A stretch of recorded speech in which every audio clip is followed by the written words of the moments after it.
രണ്ടാമത്തെ ദിവസത്തെ കളി അവസാനിച്ചപ്പോൾ ഞാൻ പറയും ഇംഗ്ലണ്ടിന് 55% ചാൻസും ഇന്ത്യക്ക് 45% ചാൻസും. നോക്കുവാണെങ്കിൽ ഇന്ത്യ ഇപ്പം 145-ൽ 3 വിക്കറ്റ് നഷ്ടമായിട്ടുണ്ട്. 242 റൺസ് ഇന്ത്യ പുറകിലാണ്. അല്ലെങ്കിൽ ഇംഗ്ലണ്ടിനെ 387 റൺസിന് ഓൾ ഔട്ട് ആക്കാൻ ഇന്ത്യക്ക് കഴിഞ്ഞു. പക്ഷേ ഞാൻ പറയും 80 റൺസ് ഇന്ത്യ അധികം കൊണ്ട് കൊടുത്തു ഇംഗ്ലണ്ടിൽ നിന്ന്. 80 റൺസ് അല്ലെങ്കിൽ ഒരു 90 റൺസ് അധികം ഇംഗ്ലണ്ട് കൊണ്ട് കൊടുത്തു. ബുംറ പിന്നെയും ഇന്ത്യക്ക് വേണ്ടി സ്ട്രൈക്ക് ചെയ്തു ഇന്നത്തെ മോർണിംഗ്. ആ പവർ ഇന്ത്യയുടെ ഡോമിനേഷൻ ആണെന്ന് പറയേണ്ടിയിരിക്കുന്നു. ബുംറ വരുന്നു, സൂപ്പറായിട്ട് ബോൾ ചെയ്യുന്നു, 5 വിക്കറ്റ് നേട്ടം കരസ്ഥമാക്കുന്നു.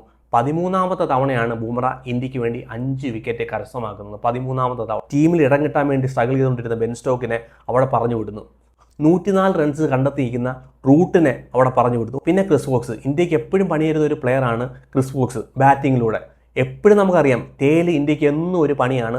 അതുപോലെ തന്നെ ഇന്ന് പണിയും തന്നു ബാക്കിയുള്ള ടേല്. അതുപോലെ ക്രിസ് വോക്സിനെ പറഞ്ഞു വിടുന്നു. നോക്കുവാണെങ്കിൽ എല്ലാം ശുഭമെന്ന് പറഞ്ഞിരിക്കുന്നു. 277 റൺസിൽ 7 വിക്കറ്റ് നഷ്ടപ്പെടുന്നു.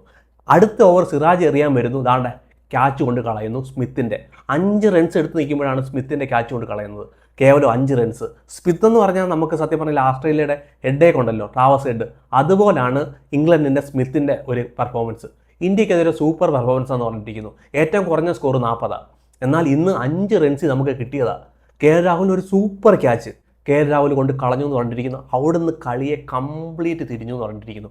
കേവലം 310 അല്ലെങ്കിൽ 320 റൺസിൽ ഒതുക്കാമായിരുന്നു ഇംഗ്ലണ്ടിനെ നമുക്ക്. പക്ഷേ അവിടുന്ന് നമ്മൾ 387 എന്ന് പറഞ്ഞ ഒരു മല പോലെയുള്ള ഒരു സ്കോർ ഇംഗ്ലണ്ടിന് നമ്മൾ സമ്മാനിച്ചു എന്ന് പറഞ്ഞിരിക്കുന്നു. പ്രത്യേകിച്ച് ഒരു സ്ലോ പിച്ചാണ്, ലോ ബൗൺസ് ആണ്, ലോ ക്യാരിയാണ്. ഇവിടെ റൺസ് കണ്ടെത്താൻ ബാറ്റർമാർ വളരെ ബുദ്ധിമുട്ടുമാണ്. നോക്കുവാണെങ്കിൽ എത്രമാത്രം കൗണ്ടർ ഡ്രൈവ് വന്ന്, എത്രമാത്രം സ്ട്രേറ്റ് ഡ്രൈവ് വന്ന്, അത്ര ഈസി അല്ല ഇവിടെ സ്കോർ കണ്ടെത്തുക എന്ന് പറഞ്ഞാൽ. എന്നാൽ അവിടെ സ്മിത്തും ബ്രേഡൻ കാസും കൂടെ ചേർന്ന് ഒരു 85 റൺസിൻ്റെ പാർട്ണർഷിപ്പ് ഉണ്ടാക്കുന്നു. കംപ്ലീറ്റ് കളിയുടെ മൂവ്മെൻറ്റം ഇംഗ്ലണ്ടിലോട്ട് ഷിഫ്റ്റ് ചെയ്തെന്ന് പറഞ്ഞിരിക്കുന്നു. ആ ഹാഫ് അവർ ബുംറ വന്ന് കാഴ്ചവെച്ച മാജിക്ക് പിന്നെ ഇന്ത്യക്ക് ക്യാരി ചെയ്യാൻ കഴിഞ്ഞില്ല. പിന്നെ നമ്പർ 9 ബ്രേഡൻ കാസ് വന്നിട്ട് 50 എടുക്കുന്നു. മേഡ് ഇൻ 50 ഇന്ത്യക്കെതിരെ എടുക്കുന്നു.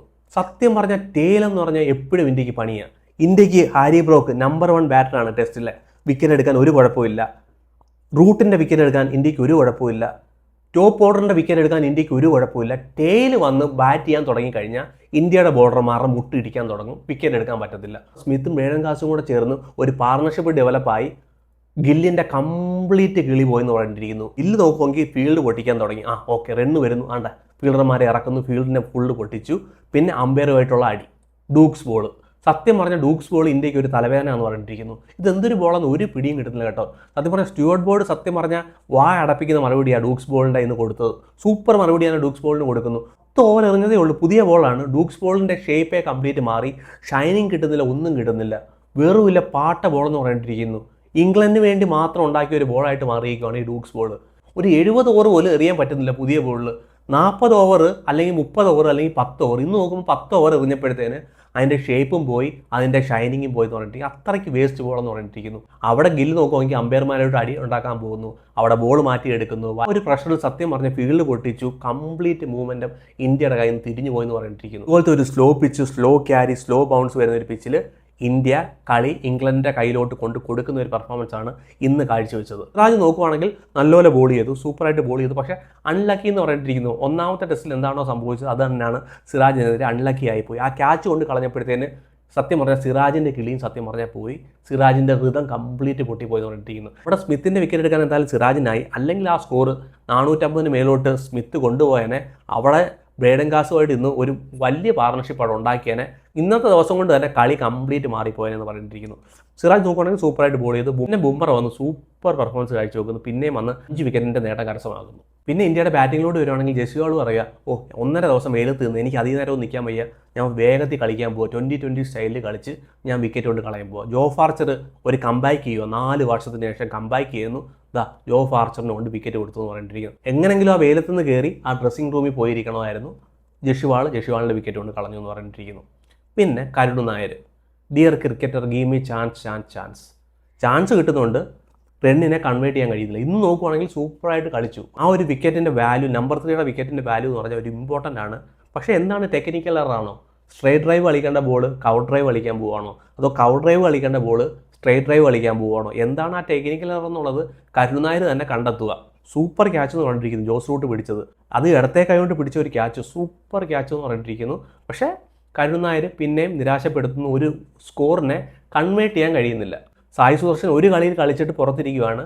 കരുൺ നായർ 5ാമത്തെ ഇന്നിങ്സിലാണ്. നോക്കുവാണെങ്കിൽ 20, 30, 40 എന്ന് പറഞ്ഞുകൊണ്ട് ഇങ്ങനെ കയറി പോവുകയാണ്. ഓരോ കളി കഴിയുമ്പോഴും 10 റൺസ് അധികം എടുക്കുന്നുണ്ട്. പക്ഷേ വലിയൊരു ഇന്നിങ്സ് കാഴ്ചവെക്കാൻ കഴിഞ്ഞില്ല. പിന്നെ ശുഭ്മാൻ ഗിൽ ആൾറെഡി ഇന്ന് കിളി പോയി നിൽക്കുമായിരുന്നു. അമ്പയർമാരുമായിട്ട് അടി ഉണ്ടാക്കുന്നു. ആ ക്യാച്ച് കൊണ്ട് കളഞ്ഞു. ഇന്ന് 4 ക്യാച്ച് കൊണ്ട് കളഞ്ഞത്. രാഹുൽ ക്യാച്ച് കൊണ്ട് കളഞ്ഞു. ഇന്നലെ ഗില്ല് ക്യാച്ച് കൊണ്ട് കളഞ്ഞു. പിന്നെ ഇന്ന് ജുറൈൽ ക്യാച്ച് കൊണ്ട് കളഞ്ഞു. ആകാശ് ദീപ് ക്യാച്ച് കൊണ്ട് കളഞ്ഞു. 4 ക്യാച്ച് കൊണ്ട് കളഞ്ഞു. നോക്കുവാണെങ്കിൽ ഇംഗ്ലണ്ട് വിചാരിച്ചേന്നും ഒരു 80 റൺസ് കൂടുതലെടുത്തു. സത്യം പറഞ്ഞാൽ ഗില്ലിൻ്റെ കിളി പോയിരിക്കുമായിരുന്നു. ഗില്ല് ബാറ്റ് ചെയ്യാൻ വരുന്നു. കറക്റ്റ് പ്ലാനിങ് എന്ന് പറഞ്ഞിരിക്കുന്നു. ഇംഗ്ലണ്ടിൻ്റെ കീപ്പറിനെ സ്റ്റമ്പിൻ്റെ അടുത്ത് ക്ലോസ് ആയിട്ട് ഇടുന്നു. കഴിഞ്ഞ കളിയിലൊക്കെ ഗില്ലിനെ നോക്കുവാണെങ്കിൽ ഗ്രീസിൽ നിന്ന് 2 സ്റ്റെപ്പ് മാറി നിന്നാണ് കളിച്ചുകൊണ്ടിരുന്നത്, ആ ഒരു മൂവ്മെൻറ്റിനെ ഒഴിവാക്കാൻ വേണ്ടി. പക്ഷേ ഇന്ന് അവരെന്നെ സമ്മതിച്ചില്ല. കീപ്പറിനെ സ്റ്റമ്പിൻ്റെ അടുത്ത് കൊണ്ടുവരുന്നു. ഗില്ലിന് സ്റ്റെപ്പ് ഡൗൺ ചെയ്ത് അല്ലെങ്കിൽ ഗ്രീസിൽ നിന്ന് വെളിയിലോട്ട് ഇറങ്ങിയെന്ന് കളിക്കാൻ കഴിഞ്ഞില്ല. ആ ട്രാപ്പിൽ ഗില്ലിനെ വീഴ്ത്തി എന്ന് പറഞ്ഞിരിക്കുന്നു. ഇപ്പം നോക്കുവാണെങ്കിൽ രാഹുലും ഋഷഭ് പന്തും കൂടെ ചേർന്ന് അവിടെ ഒരു പെർഫോമൻസ് കാഴ്ചവെക്കുന്നുണ്ട്. രാഹുൽ മനോഹരമായിട്ട് കളിച്ചു. രാഹുലിൻ്റെ റെസ്പോൺസിബിലിറ്റിയാണ് ഒരു 100 റൺസ് എത്തിക്കുക. രാഹുൽ കൊണ്ട് കളഞ്ഞ ഒരു ക്യാച്ച് ഉണ്ടല്ലോ, വളരെ നിർണായകമെന്ന് പറഞ്ഞിരിക്കുന്നു. സോ അതുകൊണ്ട് രാഹുൽ ഇതുവരെ നോക്കുവാണെങ്കിൽ സൂപ്പറായിട്ട് കളിച്ചു. ഇവിടുന്ന് സ്കോർ കൺവേർട്ട് ചെയ്യണമെങ്കിൽ രാഹുലിൻ്റെ ഒരു നല്ലൊരു ഇന്നിങ്സ് കാഴ്ചവെച്ചാലേ പറ്റത്തുള്ളൂ. രാഹുലിനെ കൂട്ട് റൂട്ടിനെ കൂട്ടുള്ളവർക്ക് പറ്റിയൊരു പിച്ചാണ്. സ്കോർ കണ്ടെത്താൻ ക്ഷമയോടെ നിന്ന് കഴിഞ്ഞാൽ സ്കോർ വരും. സോ രാഹുലിൻ്റെ ഒരു പെർഫോമൻസ് ഇവിടെ അത്യാവശ്യമാണ്. ഋഷഭ് പന്ത് ഒരു 50ഓ 60ഓ ബോൾ കളിക്കുവാണെങ്കിൽ ഈ ഒരു സ്കോറിനെ നമുക്ക് കുറയ്ക്കാൻ കഴിയും. ഇവിടുന്ന് ഇംഗ്ലണ്ടിന് 1 റൺസിൻ്റെ ലീഡ് പോലും കൊടുക്കാൻ പാടില്ല. എങ്ങനെ പോയാലും ഇന്ത്യക്ക് ഈ മത്സരം ജയിക്കണമെങ്കിൽ ഒരു 100 റൺസിൻ്റെ ലീഡുമായിട്ട് ഇന്ത്യ ഇവിടുന്ന് പോകണം. ഇവിടെ നോക്കുവാണെങ്കിൽ 4ാമത്തെ ദിവസം 5ാമത്തെ ദിവസം ഇവിടെ ബാറ്റ് ചെയ്യുന്ന പറഞ്ഞാൽ അത്ര എളുപ്പമുള്ള പരിപാടിയേ അല്ലെന്ന് പറഞ്ഞിരിക്കുന്നു. വളരെ ഡിഫിക്കൽട്ടാണ്. സത്യം പറഞ്ഞാൽ ഒരു ടിപ്പിക്കൽ ലോഡ്സ് പിച്ചല്ല. ഇവിടുന്ന് എത്ര റൺസ് ഇംഗ്ലണ്ട് എടുക്കുന്നോ 2ാമത്തെ ഇന്നിങ്സിൽ അത്രയും ഇന്ത്യ വേർക്കേണ്ടതായിട്ട് വരും. അത്രമാത്രം ഇന്ത്യക്ക് ട്രബിൾ എന്ന് പറഞ്ഞിരിക്കുന്നു ഇവിടുന്ന് ഇംഗ്ലണ്ട് എത്ര സ്കോർ എടുത്താലും. സോ ഇന്ത്യക്ക് എങ്ങനെ പോയാലും ഇനി സുന്ദർ കളിക്കാനുണ്ട്, നിതീഷ് കുമാർ റെഡ്ഡി ഉണ്ട്, രവീന്ദ്ര ജഡേജ ഉണ്ട്. ഇവരെല്ലാം കൂടെ ചേർന്ന് ഒരു 100 റൺസിൻ്റെ ലീഡ് ഇന്ത്യക്ക് കണ്ടെത്താൻ കഴിയുവാണെങ്കിൽ ഇന്ത്യക്ക് ഈ ടെസ്റ്റ് തിരിച്ചു വരാൻ കഴിയും. അല്ല ഇവിടുന്ന് ഒരു ഹ്യൂജ് ലീഡുമായിട്ട് ഇംഗ്ലണ്ട് പോവുകയാണെങ്കിൽ ഇംഗ്ലണ്ട് എടുക്കുന്ന ഓരോ റണ്ണിനും ഇന്ത്യ വില കൊടുക്കേണ്ടതായിട്ട് വരും. ഇന്ത്യയെ സംബന്ധിച്ചിടത്തോളം നാളത്തെ ഒരു 1 അവർ ക്രൂഷ്യലായിരിക്കും. നാളത്തെ ലഞ്ചോടെ അറിയാം ഈ മത്സരം എങ്ങോട്ടാണ് പോകുന്നത് എന്നുള്ളത്.